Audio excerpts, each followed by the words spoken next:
Ezequiel, e aí? Quando alguém chega e fala assim pra você, tá, o perdido lá no sofrimento é eterno ou ele tem um fim? Então vamos lá. Sem sombra de dúvida, ele tem um fim e não é por causa de nenhuma sensibilidade pós-moderna. Baixa só um pouquinho o retorno pra mim. Pelo contrário, não existe nenhuma sensibilidade pós-moderna aqui. O que existe é, inclusive, revelação bíblica clara e específica, pré-moderna, inclusive, né? Por exemplo, Obadias, capítulo, verso 16, só tem um capítulo. Porque como bebestes no meu santo monte, assim beberão de contínuo todas as nações. Beberão, sorverão e serão como se nunca tivessem sido. Aqui a palavra de Deus fala das nações que vivem em rebelião contra Deus. Malaquias capítulo 4, né? Eis que vem o dia, arde como fornalha. Todos os soberbos, os que cometem perversidade, serão como palha.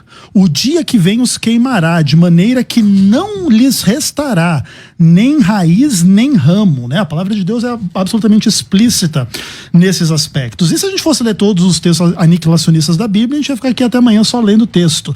Inclusive, recomendo ao ouvinte, ao telespectador, o Salmo de número 37, onde Davi, em 40 versículos, pelo menos em 8, 9, ele fala da condenação dos ímpios em contexto de aniquilação. Por exemplo, verso 9, os malfeitores serão exterminados. Verso 10, procurará o lugar do ímpio e já não existirá.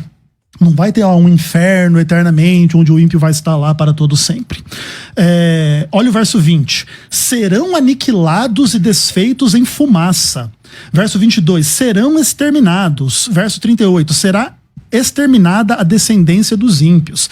E nós temos muita revelação bíblica a esse respeito. Depois, lá no Novo Testamento, Jesus, em Mateus 10, 28, vai ameaçar a alma e o corpo do ser humano de destruição no inferno, que é a melhor tradução no contexto ali para o verbo apólime. O verbo apólime na Bíblia, por exemplo, é aquele verso onde Paulo fala: aniquilarei o conhecimento dos conhecedores, da sabedoria. É destruir, é eliminar, e é o verbo apólime, que inclusive também é traduzido como morrer e exterminar no próprio Evangelho de Mateus. Depois lá na carta de Judas se fala que Sodoma e Gomorra são um exemplo do fogo eterno. Você pode pegar um satélite, isso é pós-moderno, né, pastor? Você pode pegar um satélite hoje e varrer a face da Terra. Você não vai encontrar um lugar queimando para sempre.